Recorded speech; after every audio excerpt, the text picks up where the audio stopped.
Guru dan murid tertawa karena beda pendapat tentang rezeki. Para ulama tidak selalu satu suara. Perbedaan pendapat adalah bagian dari rahmat, bahkan sebuah sunatullah yang menunjukkan keluasan ilmu. Dan inilah kisah dua tokoh besar yang pernah berbeda pandangan, tapi tetap saling menghormati, Imam Malik dan Imam Syafi'i.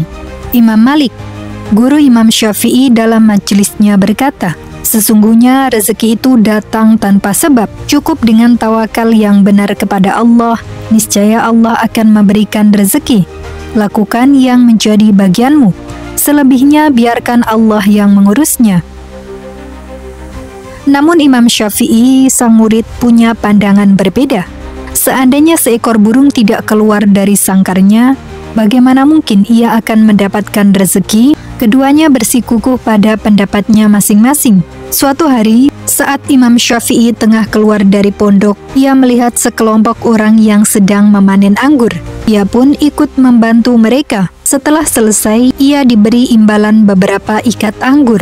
Tentu bukan anggurnya yang membuat beliau bahagia, tapi karena kejadian ini menguatkan pendapatnya.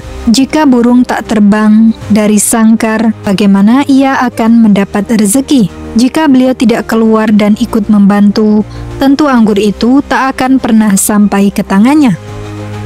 Dengan semangat, Imam Syafi'i kembali menemui gurunya, Imam Malik, dan menceritakan peristiwa itu sambil menaruh anggur di hadapan sang guru.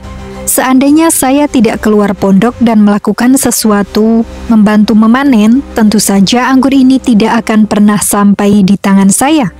Mendengar itu, Imam Malik hanya tersenyum.